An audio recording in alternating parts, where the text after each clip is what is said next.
Merci d'être présent à cette rencontre où nous avons le plaisir d'accueillir 3 écrivaines.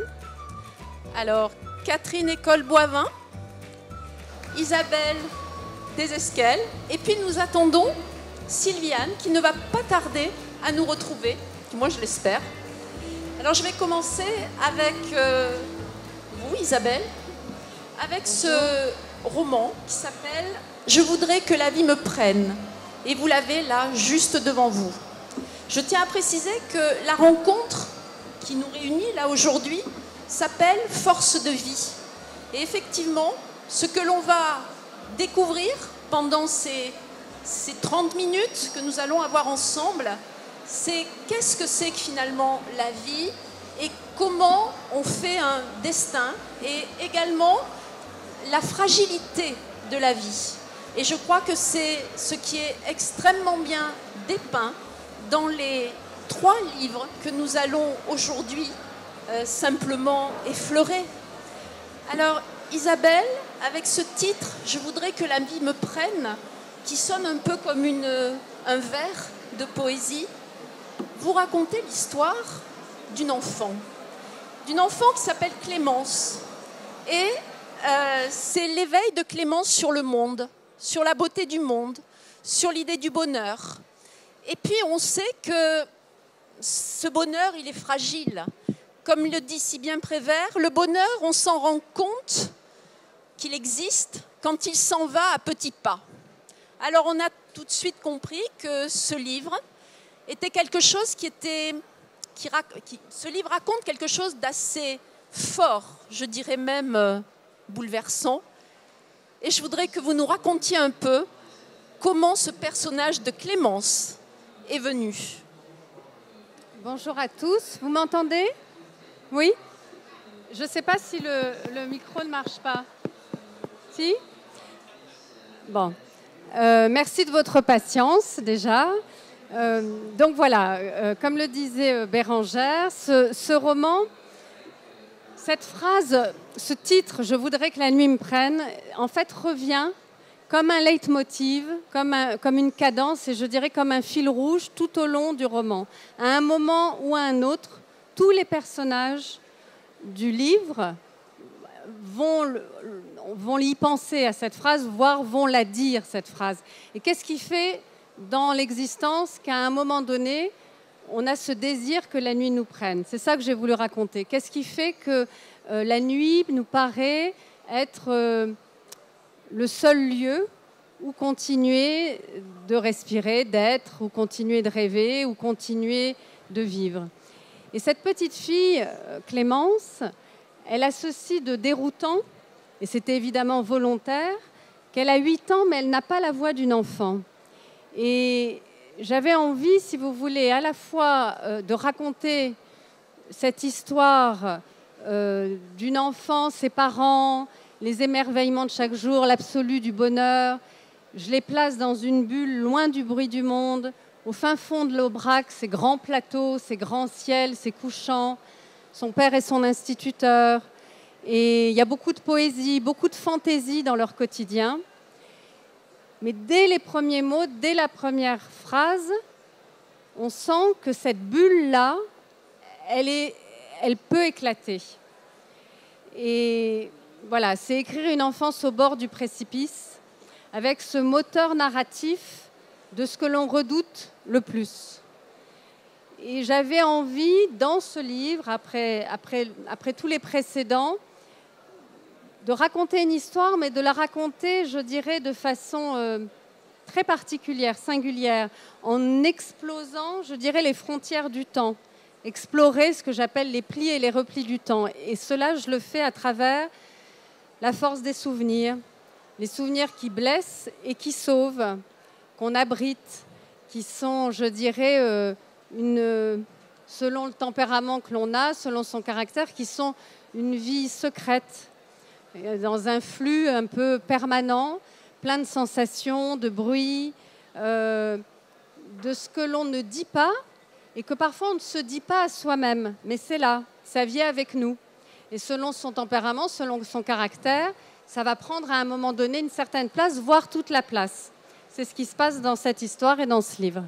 Alors vous dites effectivement que Clémence ne parle pas toujours avec des mots d'enfant, mais il y a des expressions absolument délicieuses et je vais me permettre simplement de citer le lien ombiliqueur.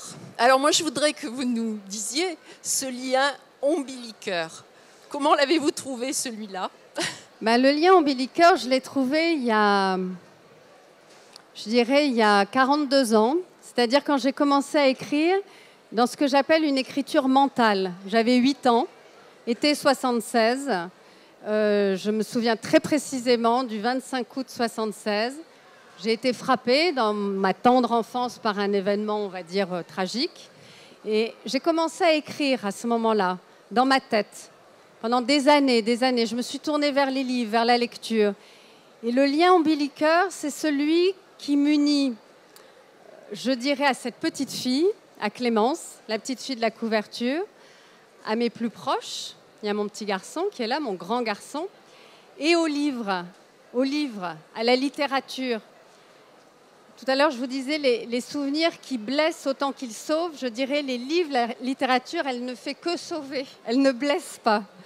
Et c'est parfois plus simple.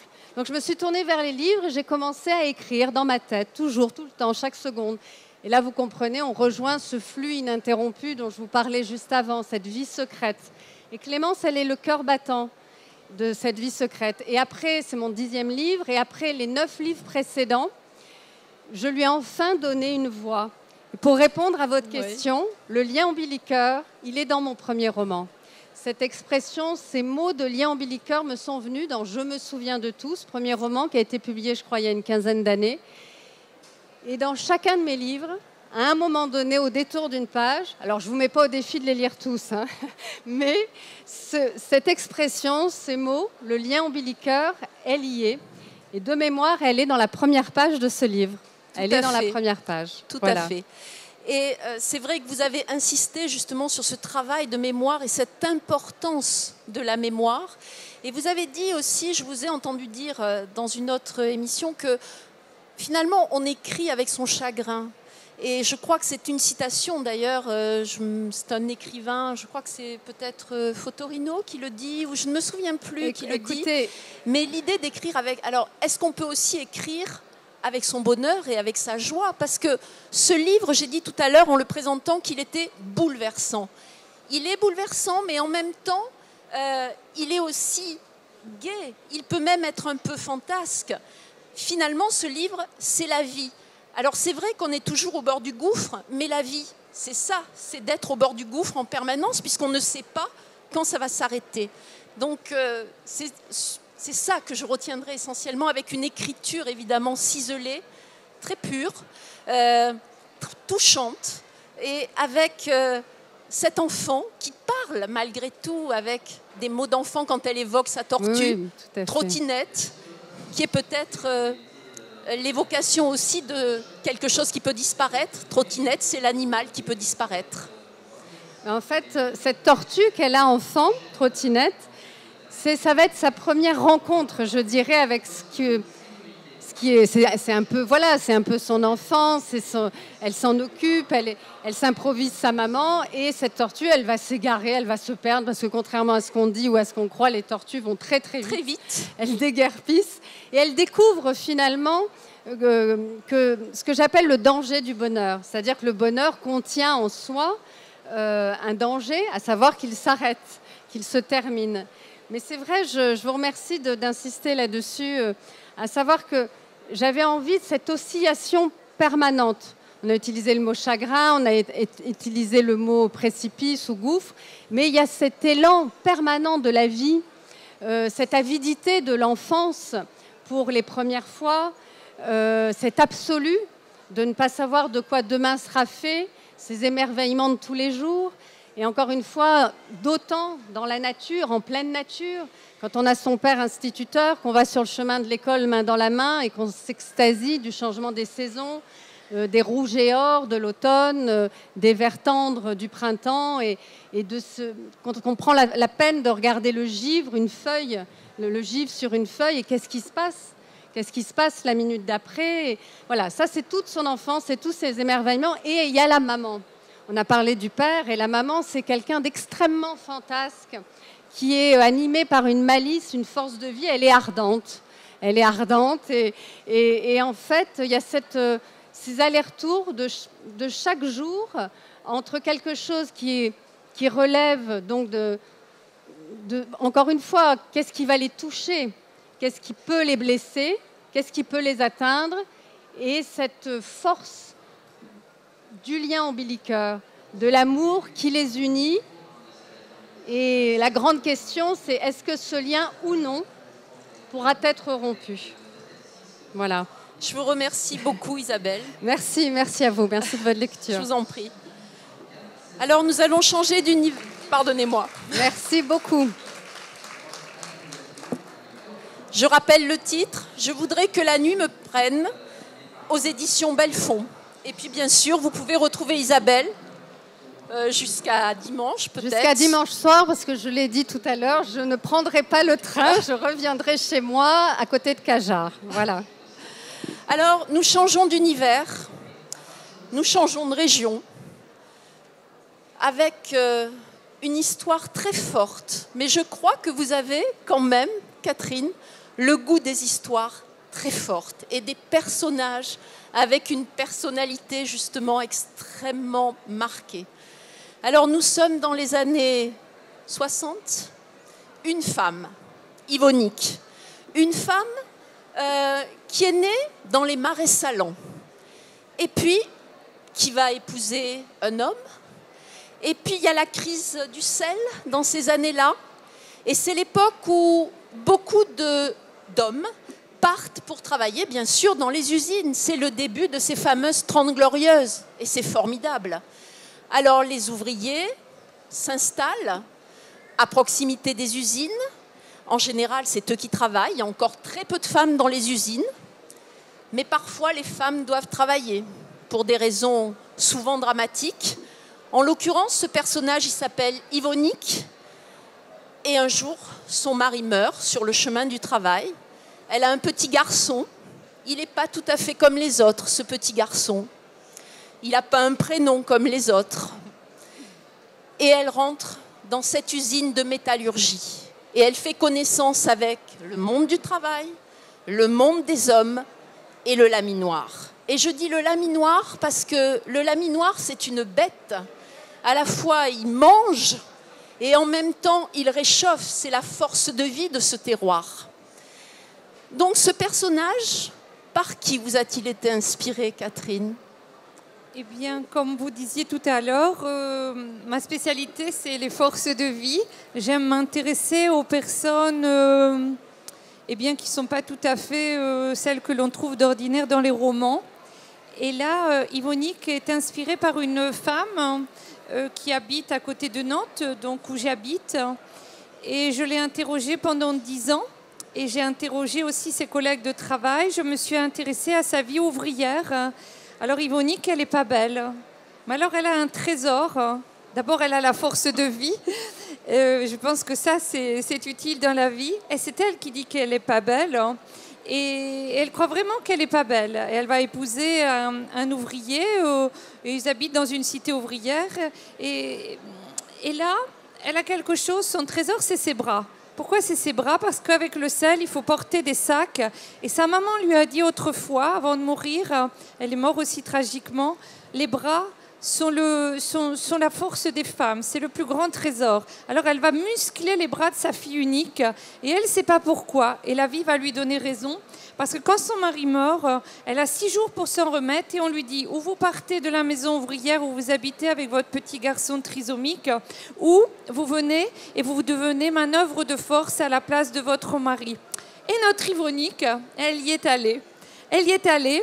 Et j'ai pas fait un roman de misère, parce que contrairement à ce qu'elle pensait, elle voyait bien que son mari il y allait en sifflant, en étant heureux à l'usine. Mais elle voyait bien que la nuit, le laminoir était toujours là. Il se réveillait en bon à l'heure de la bobine du laminoir. Tout ça, elle voyait bien que le laminoir l'avait pris. Et elle s'est dit, moi aussi, je vais me faire manger par le laminoir. Et elle se fait pas manger par le laminoir. Elle se fait accueillir par les amis de son mari par solidarité, qui vont soutenir sa cette femme et son petit garçon.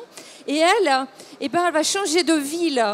Et de vie, mais de ville aussi. C'est-à-dire qu'au lieu d'avoir des clochers, elle a des cheminées dans sa ville où elle vit toute la journée.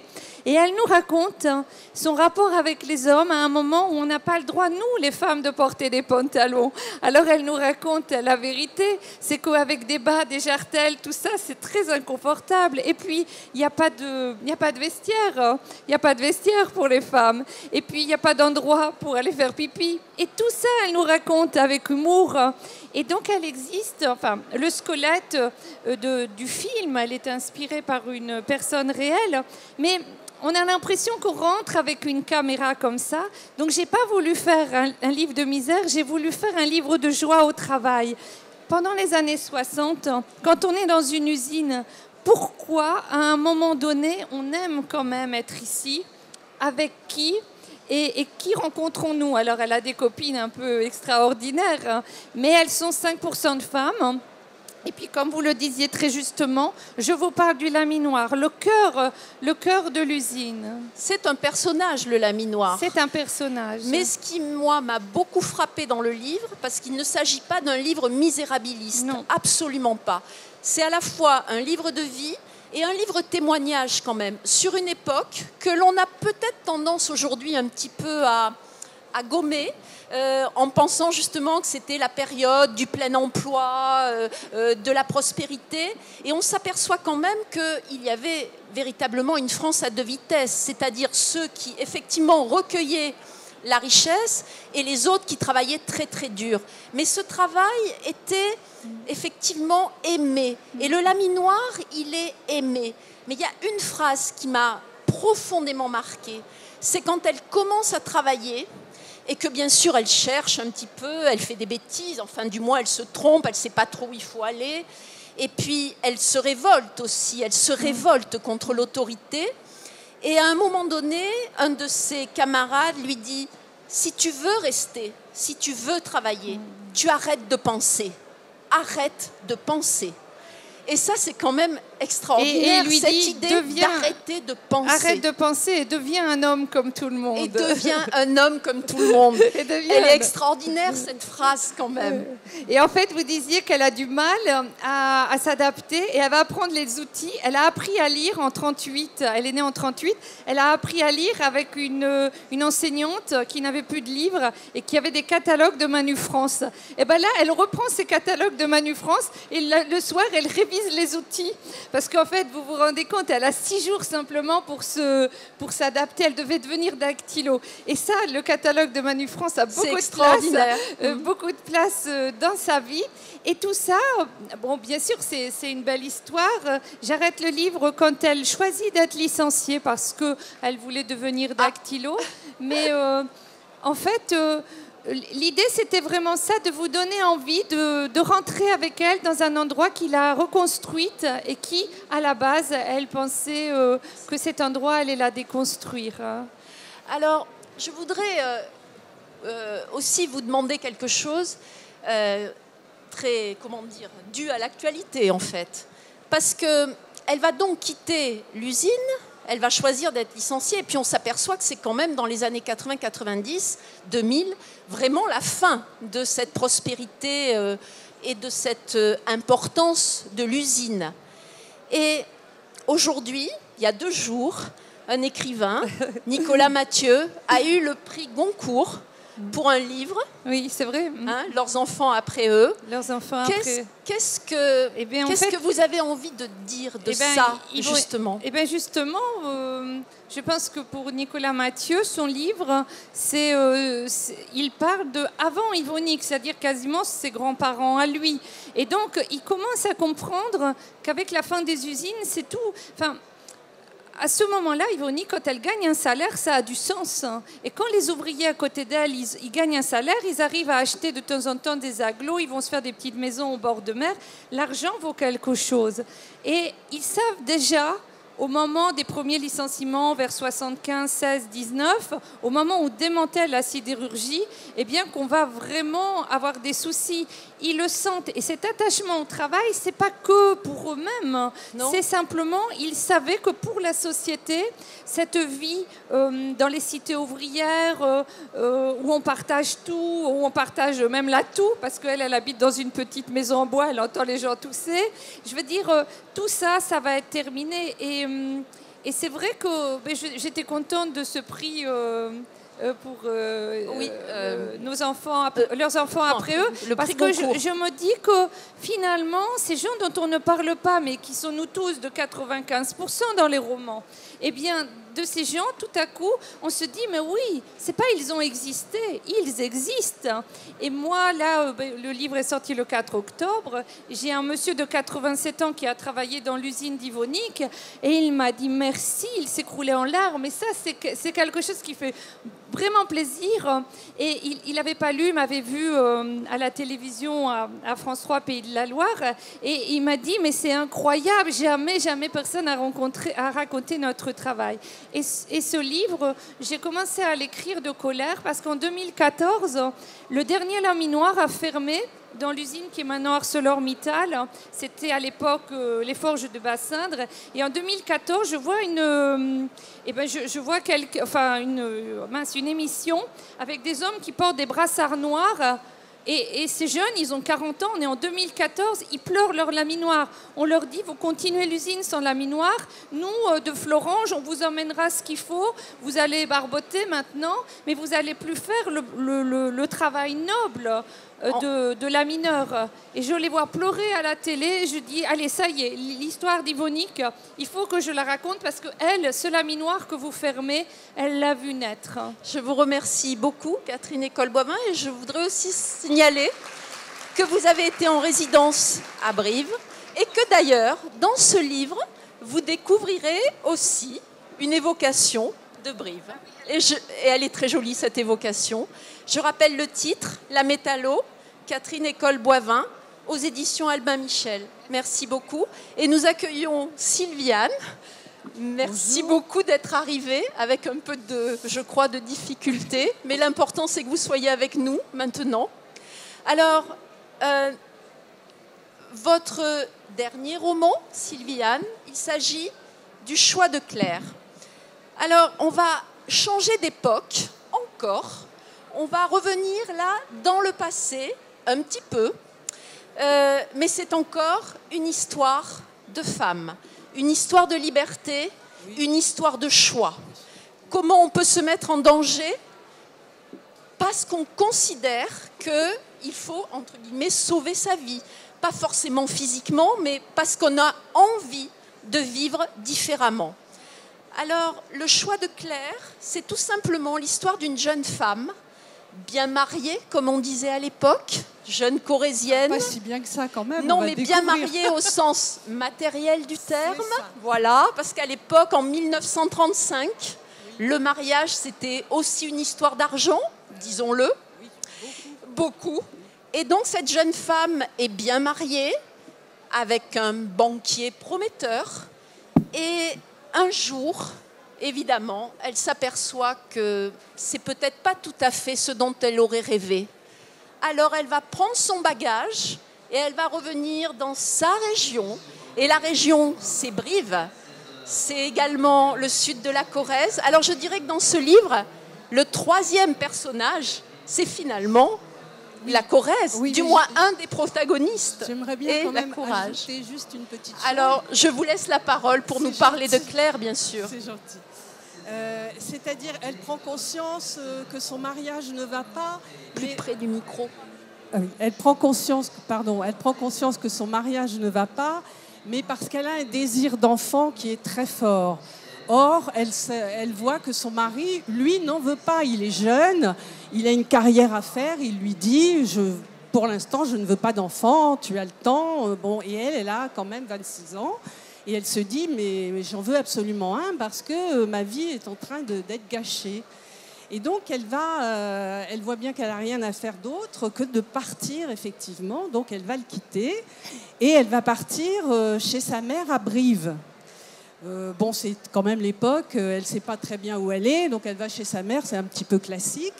Et là, elle va découvrir que sa mère ne prend pas du tout parti pour elle, mais elle prend parti pour son beau-fils. C'est-à-dire qu'elle va défendre tout à fait le point de vue du beau-fils et lui dire « mais tu es complètement folle, tu ne sais pas ce que c'est que d'avoir un enfant, c'est terrible ». Et là, donc, il y a une série de révélations qui ébahit complètement Claire. Et donc, parallèlement à ça, elle voit qu'elle n'est pas très bien, elle consulte un médecin, et là, on lui dit bah, « vous êtes enceinte ». Bon, alors c'est la surprise totale parce qu'en fait, elle est enceinte de son mari. Elle est partie, elle est enceinte de son mari et elle ne peut pas lui dire parce qu'elle sait très bien qu'elle va se faire rejeter.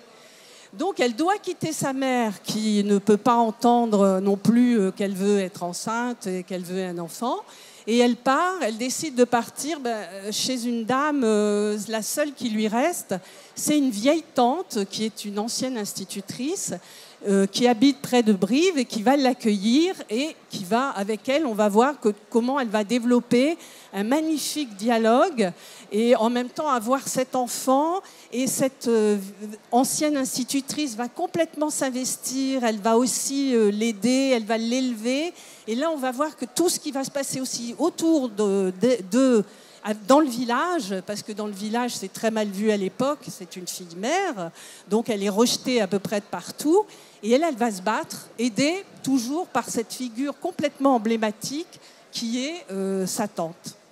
Alors, ce sont des personnages de femmes très forts, aussi bien Claire, la narratrice, oui, que, effectivement, cette vieille dame, la tante, oui, qui, du coup, revit malgré tout quelque chose à oui, travers l'expérience de sa voilà, nièce. Elle a un lourd secret. Voilà, on ne va pas le dévoiler. Mais on va le découvrir petit à petit, on va comprendre tout à fait son attitude, qui est une attitude humaine. Et bon, donc on va comprendre pourquoi elle fait tout ça. En fait. Alors, je voudrais vous poser une question. Nous sommes en 1935. J'ai remarqué que dans plusieurs de vos ouvrages, se posait la question des femmes, de la liberté de la femme, des choix de la femme, oui, et à cette époque-là, souvent. Je voudrais savoir si, comme aujourd'hui, on a tendance aussi à dire que nous revivons des choses qui nous rappelleraient les années 30, je voudrais savoir pourquoi vous vous intéressez en particulier à cette période. Bah écoutez, dans l'ensemble, je prends souvent des personnages qu'on peut transposer d'une période à une autre. Or là, cette période de 1935 m'a paru tout à fait intéressante parce que d'abord c'est à la croisée des chemins, il y aura bientôt la guerre, etc. Et en même temps, la femme commence à s'affirmer. Et j'ai trouvé que faire parler cette jeune femme qui veut un enfant envers et contre tout et qui va réussir son pari, c'était très intéressant de développer ça et ça peut être très bien transposé à notre époque aussi. Tout à fait. C'est ce qui est remarquable, je crois, dans l'histoire. Exactement, on se rend compte que les questions sont les mêmes, oui, finalement. Absolument, absolument. Alors bien sûr, il y a eu des changements quand même, oui, mais les questions fondamentales restent les mêmes. Oui, oui. Et une dernière question, puisque le temps nous est compté, malheureusement. Oui, oui. Vous avez cette très jolie expression quand vous parlez de vos ouvrages. Vous aimez dire que c'est une littérature de terroir ?